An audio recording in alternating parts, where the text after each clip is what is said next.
An old model steam engine which was made circa 1896. Part 11.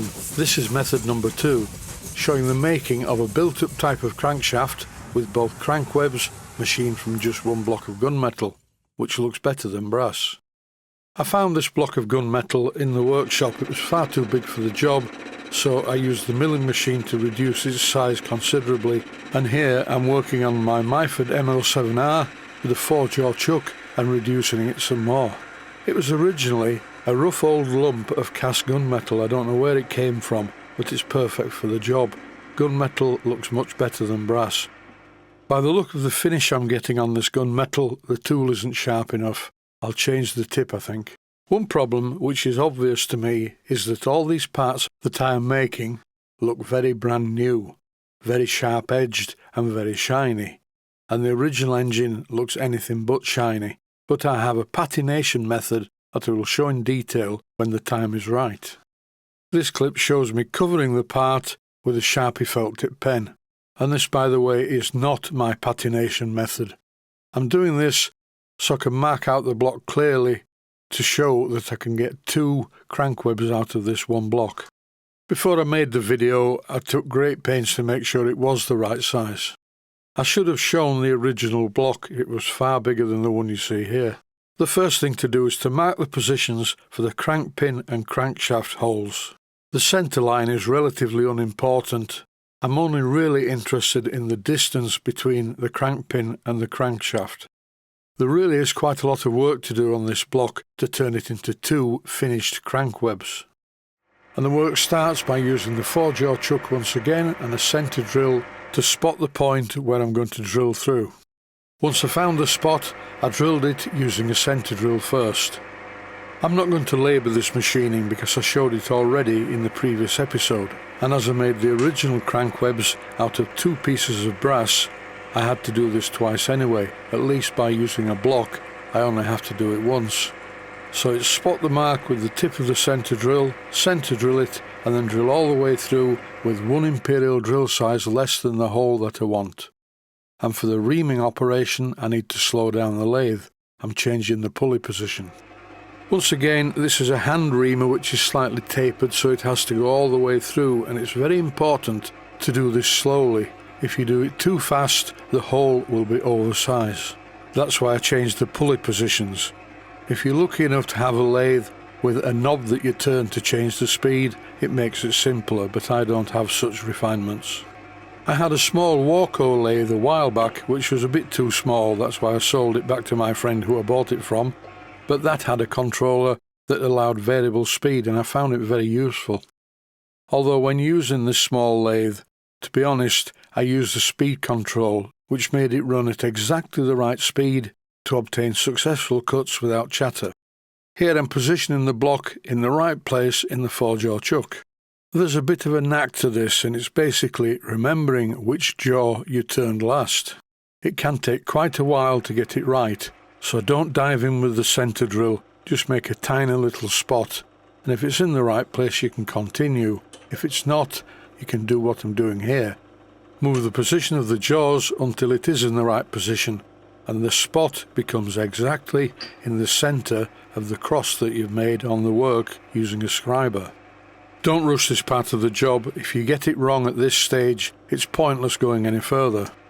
This clip shows the block in the correct position, and don't forget, I'm only really interested in the distances between the crankshaft and the crank pin. If the centre position isn't perfect, it doesn't matter. You'll see why later on in the video. Having said that, it mustn't be miles out. I'm only talking about a very small amount. After the centre drilling comes the main drill, which is 1 imperial size under 3/16 of an inch. The final size, as with the 1/4 inch diameter hole, is carried out by using a reamer as before, but this time it's 3/16 of an inch diameter, not a 1/4. Don't rush this job and give the reamer time to cut. Eventually you will end up with something like this, a block with 2 holes in it that are the correct distance apart. Although not in the middle, which I've already explained is unimportant, it's now time to cut it in half. Health and safety warning, this is a dangerous procedure if you get it wrong. Cutting your fingers is not part of the exercise. There are a couple of things that you really do need when you do this job, one of them being a sharp, thin bandsaw blade, and the other is the ability to follow a scribed line so you cut the part in the right place. I'm using one of my very useful pieces of mahogany to push the last part through the bandsaw blade, because doing it any other way could cause injury. The job was successful, the surface finish isn't too good, but these two blocks are approximately the same size as each other. The next thing to do is to individually machine these to both be the same as each other. The holes are obviously exactly the same as each other, as it's all part of the same drilling. And that's why making the parts from one block is basically a good idea. I've removed the 4-jaw chuck, and in exactly the same way as I removed it, I'm fitting a 3-jaw chuck using a piece of mahogany. If you saw the lathe move when I tightened the chuck, that's because this lathe sits on foam pads on a bench, and before anyone comments, it cuts very true and there's no problems at all.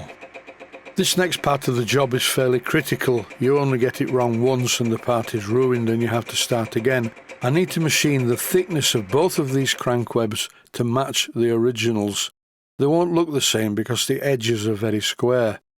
The edges of the old original ones have been sanded and filed and once upon a time polished up on a polishing spindle. The position of the crank webs is critical and must line up with the connecting rod. And to make this happen, I'm turning a temporary bush to align the crank webs so the connecting rod is in the right place as shown here. I've started the shaping of the outer part of the crank webs. I did it using a belt sander, but I didn't show it because it's really difficult as my hands are usually in the way. To fix these together, I don't know whether I'm going to use silver solder or Loctite 603. This is a very small engine and puts very little pressure on these parts. The original crankshaft was just so weak, I was surprised it ever worked at all. And here's the story so far. The flywheel is brand new, and the crank webs are brand new. I'm also going to remachine the pulley because it's anything but straight. This bush is too large a diameter. It's really just a gauge. It's not going to be fitted permanently. I'll make one to suit the job when I get to that part of the job. Here are a few shots of the engine, and as you can see, the crankshaft now does look really odd, but it won't when it's finished. The edges of the crank webs are perfectly at 90 degrees and this is no good. I need to round them. Eventually they will look a lot more like the ones that were originally fitted, although slightly larger and stronger. I'd like to think that this engine will get to 2096 after my repairs and modifications. The job is well on the way now. There's quite a few things still left to do, and this will take place in the fullness of time. As for me, I need some breakfast, so I have to go. Stay safe, stay healthy. Thanks for watching, and I hope you found it useful.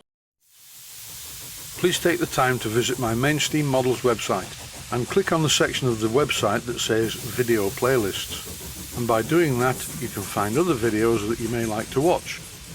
And by using the playlists, you can actually watch the videos back to back.